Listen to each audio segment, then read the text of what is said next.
Bendiciones, hermanos, le damos gracias al Señor por la oportunidad que nos concede nuevamente el compartir con cada uno de ustedes en esta hora. Y le damos la bienvenida, el que pueda compartir con nosotros. Y vamos a hablar con relación a un artículo que escribimos hace unas semanas y quisiéramos entonces también proveer una reacción en cuanto al mismo dentro de un análisis bíblico. Y es sobre lo que nosotros llamamos los complejos cristianos que sustituyen la fe genuina. Y aquí estamos hablando en relación a la fama, el espectáculo e influencia sin discernimiento espiritual. Ahora bien, cuando hablamos sobre ello, obviamente tomamos como por ejemplo el Super Bowl, lo que en sí fue uno de los eventos que se llevó a cabo y donde eh, Benito Antonio prácticamente tuvo la participación en el halftime y donde muchos cristianos elogiaron esta actividad.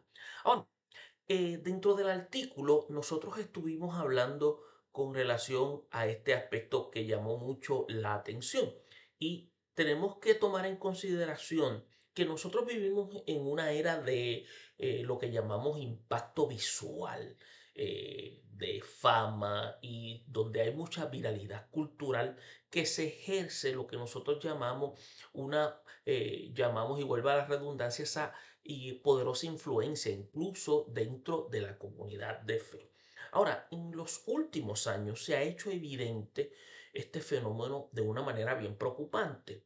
Ahora, personas que profesan ser creyentes celebran lo que se llaman espectáculos, artistas, mensajes culturales, sin ejercer lo que se llama el discernimiento espiritual, lo que en prácticamente debería ser evaluado a la luz de la palabra de Dios. Y esto debe prácticamente ser tomado en consideración.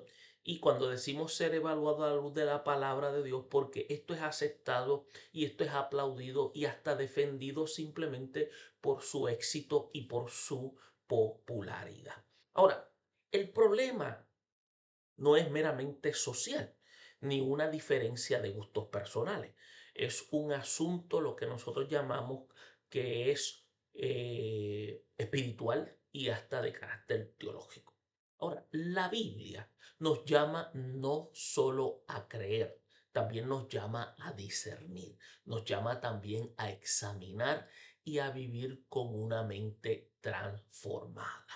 Ahora, cuando eso no ocurre, surgen lo que nosotros podemos llamar esta frase de complejos cristianos. Ahora, que es una identidad de fe que es superficial, que no nace de una relación arraigada en Cristo, sino de hábitos culturales que están normalizados en un mundo que ha perdido prácticamente lo que nosotros identificamos como esa brújula moral. Ahora, tenemos que tener claro que nuestra cultura exalta lo espectacular. Ahora, si algo es popular, visualmente impactante o masivamente celebrado, nosotros asumimos que debe ser bueno o al menos debe ser inofensivo. Ahora, la fe cristiana no se basa en apariencias, no se basa en emociones o se basa en tendencias sociales. La fe cristiana se basa en una relación viva con Cristo que transforma la mente como también los valores y el juicio. Por eso Jesús fue bien enfático e incluso categórico cuando él en el Evangelio de Juan, en el capítulo 7 versículo 24 lo declaró diciendo, no juzguéis según las apariencias, sino juzgad con justo juicio. Por lo tanto, el creyente está llamado a mirar más allá del brillo externo y debe preguntarse por lo menos tres preguntas básicas. ¿Qué espíritu está promoviendo esto? Como también qué valores está transmitiendo y qué visión de la vida y de la dignidad humana está comunicando. Ahora, ¿por qué? Porque cuando el éxito artístico se convierte en excusa para ignorar el contenido moral o espiritual, estamos viendo entonces que el corazón ya ha comenzado a lo que nosotros indicamos a adaptarse más al mundo que al reino de Dios.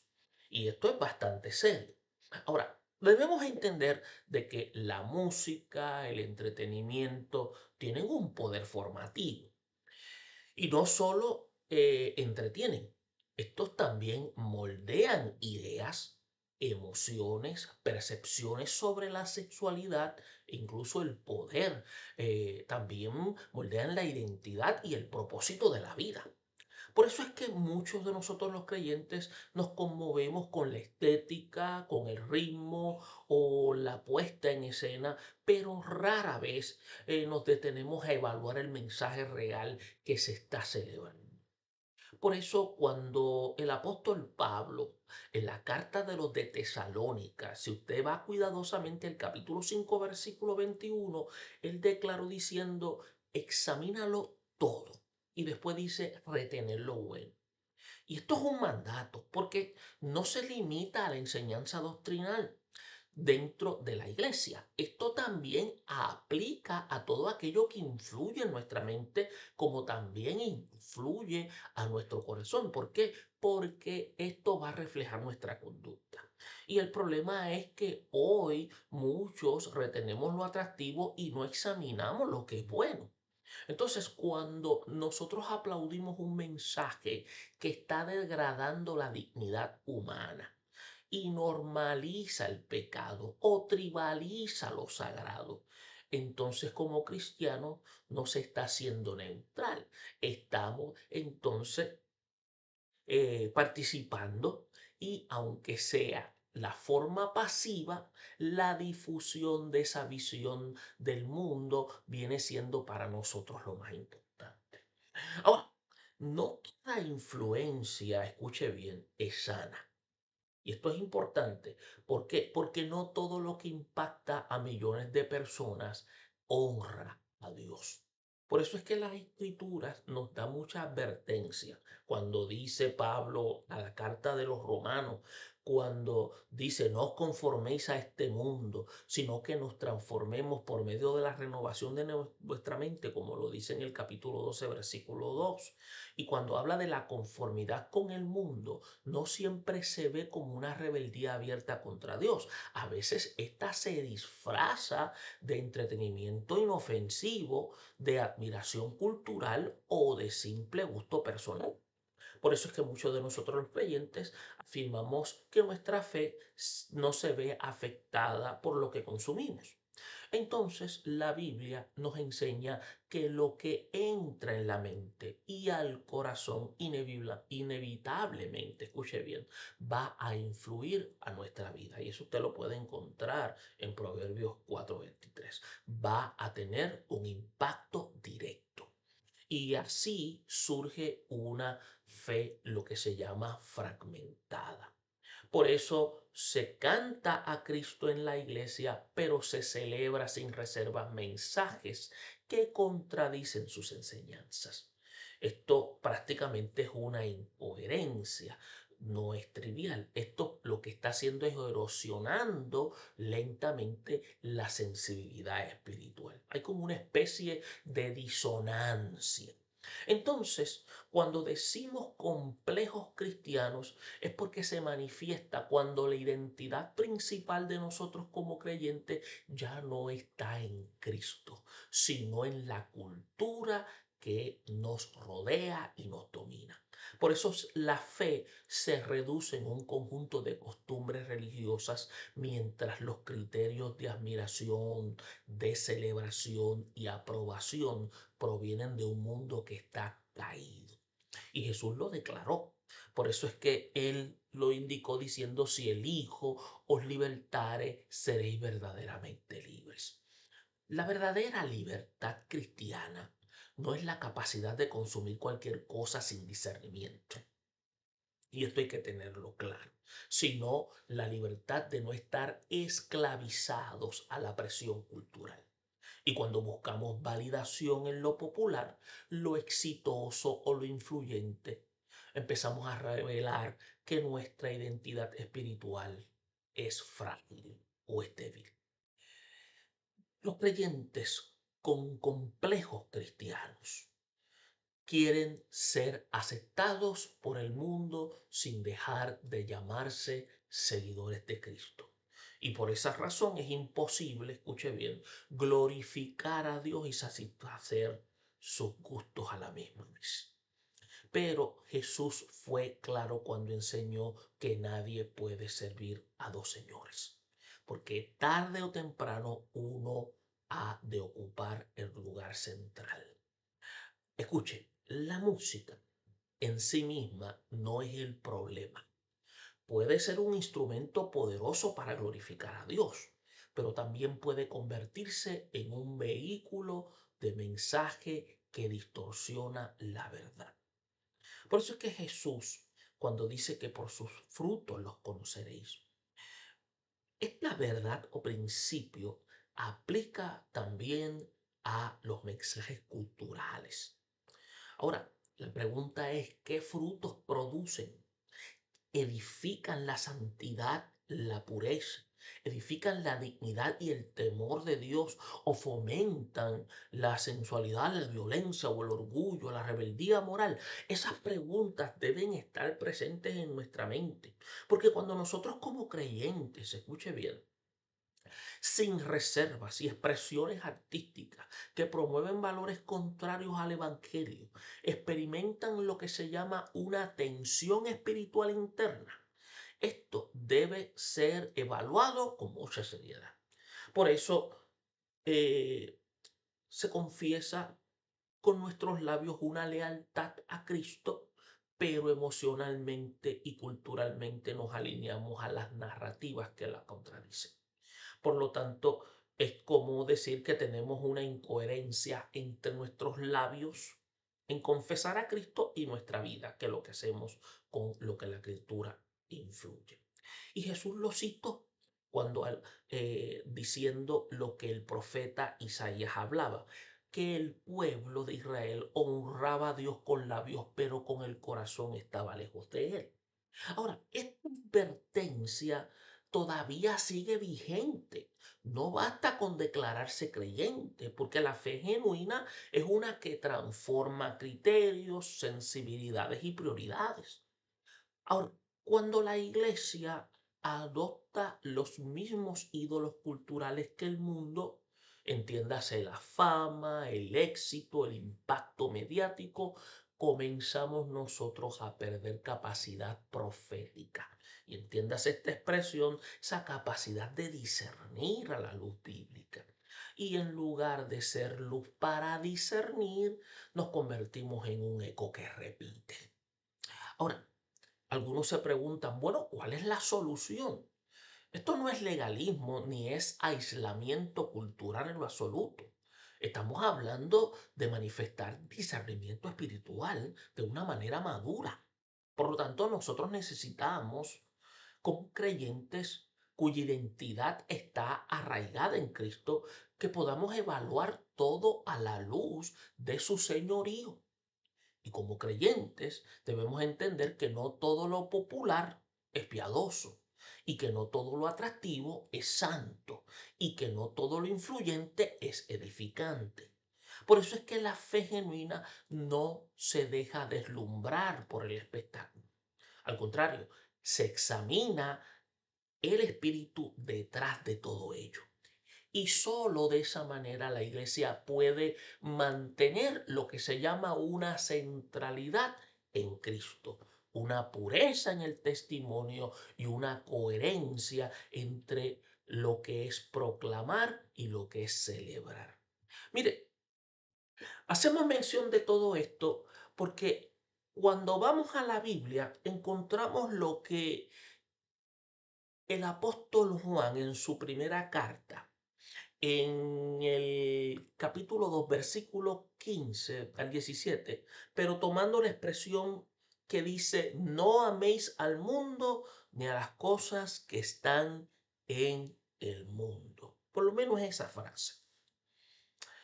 Cuando el apóstol hace esta expresión, si usted analiza el contexto, la carta se escribe a finales del siglo primero y probablemente se escribe desde Éfeso en un contexto donde la iglesia estaba enfrentando influencias que llaman protonósticas. Había mucha mezcla cultural grecorromana, lo que algunos llaman sincretismo. Era una cultura que estaba profundamente sensualizada, el imperio estaba orientada al honor y al prestigio social y los cristianos afirmaban conocer a Dios, pero vivían en una contradicción moral. Ahora, cuando Juan está escribiendo a los destinatarios, lo escribe para fortalecer lo que se llama la identidad cristiana, para que ésta fuese auténtica frente a un entorno cultural que era seductor. Y si usted se da cuenta, esto prácticamente conecta directamente con lo que estamos hablando. Porque una comunidad de creyentes que empieza, mejor dicho, a normalizar valores culturales sin discernimiento espiritual, prácticamente está demostrando que está acomplejada en términos de su fe y quiere tener una relación con el mundo para que no sea vista como si fuera una fanatizada. Ahora, cuando usted y yo vemos el capítulo 2, se desarrollan tres grandes ejes: obediencia, amor verdadero, advertencia contra el mundo. Por eso es que usted ve todo el capítulo, porque para poder entender lo que se está hablando hay que leer el capítulo completo. Por eso es que el pasaje está funcionando como una prueba de lealtad espiritual, no como una especie de sugerencia, sino que es una línea, en otras palabras, divisoria. Ahora, si usted va cuidadosamente, cuando dice no améis al mundo, mundo no significa creación, sino un sistema organizado en oposición. Es un sistema caído. Y aquí no prohíbe interactuar con la cultura, sino adoptar sus valores como norma. Y cuando nosotros como creyentes celebramos sin discernimiento espectáculos culturales, por su fama o impacto visual, estamos desplazando el amor de Dios por el amor de un sistema de mundo. Por eso es que Juan está planteando esa exclusividad afectiva. El amar al mundo y amar al Padre son lealtades incompatibles. Más adelante, aunque no lo mencioné, pero es bueno resaltar, si usted va a la Biblia y busca en el versículo 16, habla los deseos de la carne, los deseos de los ojos y la vanagloria de la vida. Mire, Juan describe también tres dimensiones del sistema mundano. Deseos de la carne, porque son impulsos desordenados. Deseo de los ojos, son lo que se llama la seducción de carácter visual. Vanagloria de la vida. Es orgullo por el éxito o estatus e influencia. ¿Se da cuenta que eso lo habíamos mencionado hace unos minutos en el contexto? Cuando usted y yo lo evaluamos, esto es lo que se conoce como una antropología caída estructurada culturalmente. Y eso prácticamente se vio en el espectáculo de Super Bowl, cuando te dice ten confianza en ti mismo, cree en ti mismo. Ahora, cuando nosotros ponemos nuestra confianza en nosotros mismos, estamos destinados a fracasar. No es que usted no cree en sí mismo, pero hay que tener un balance. Nuestra vida debe estar dirigida y guiada en Dios. Y por eso es que Juan lo resume desde hace 2000 años atrás, porque la cultura moderna no ha cambiado en esencia, lo que ha cambiado es la tecnología. Ahora, en el versículo 17, y dice, el mundo pasa. Y si usted se da cuenta, el sistema cultural que domina es temporal, porque dice que el mundo pasa. Cuando habla de la aprobación cultural, está diciendo que es efímera. La voluntad de Dios no es efímera, al contrario, es eterna. Por eso es que Juan está recordando que lo popular hoy va a ser irrelevante mañana. Esto es importante. Por eso es que el criterio cristiano no es viralidad, sino es permanencia eterna. Y esto es importante, porque cuando usted y yo analizamos esta declaración bíblica, usted va a observar que el amor de Dios es direccional, porque lo que celebramos revela lo que amamos. Y la cultura forma deseos, no es neutral. La apariencia visual es como un vehículo espiritual porque nos lleva. El éxito no es un indicador, prácticamente el éxito es un indicador prácticamente de aprobación divina. O mejor dicho, déjeme corregir, el éxito no es un indicador de aprobación divina. Entonces, la identidad cristiana es totalmente incompatible con la doble lealtad. Por eso es que habíamos dicho anteriormente que nosotros no podemos glorificar a Dios y a la misma vez satisfacer nuestros propios deseos. Entonces, ¿cuál es la idea que está queriendo presentar Juan? El amor al sistema de valores del mundo es totalmente incompatible con una identidad genuinamente arraigada en el Padre. Cuando usted interpreta lo que está queriendo decir Juan, Juan no llama al aislamiento cultural. Él está llamando una separación interna de valores. El problema no es asistir a eventos culturales. El problema es adoptar sin examinar el sistema que lo sostiene. Y cuando como cristianos confundimos éxito artístico con aprobación espiritual, estamos operando desde los deseos de los ojos y la vanagloria de la vida. Y eso no es una diferencia de gustos, es una cuestión de lealtad espiritual. Entonces, ¿qué es lo que se nos envía de parte del mensaje del apóstol Juan? Porque ya los destinatarios no están. En términos de aplicación, tenemos que examinar lo que celebramos. Tenemos que preguntar qué valores promueve lo que consumimos. Tenemos que evaluar si nuestro entusiasmo cultural supera nuestro celo espiritual. Y tenemos que reconocer si buscamos validación social más que fidelidad a Cristo. Por eso es que hay un desafío. El desafío no es volverse legalista ni aislarnos. El desafío es el siguiente. ¿Está nuestra vida más formada por Cristo o por la cultura de consumo? Si lo que aplaudo, lo que confieso, tengo una fractura espiritual, esto es algo que tenemos que evaluar, porque si no, tenemos complejos cristianos. Y es algo que tenemos que poner dentro de la perspectiva a la luz de las escrituras. Por esa razón, escribimos lo que está aquí en nuestra pantalla cuando hablamos de que los complejos cristianos es lo que sustituye la fe genuina. Esperamos que este detalle sea de ayuda para reflexión de nuestras vidas. Bendiciones a todos.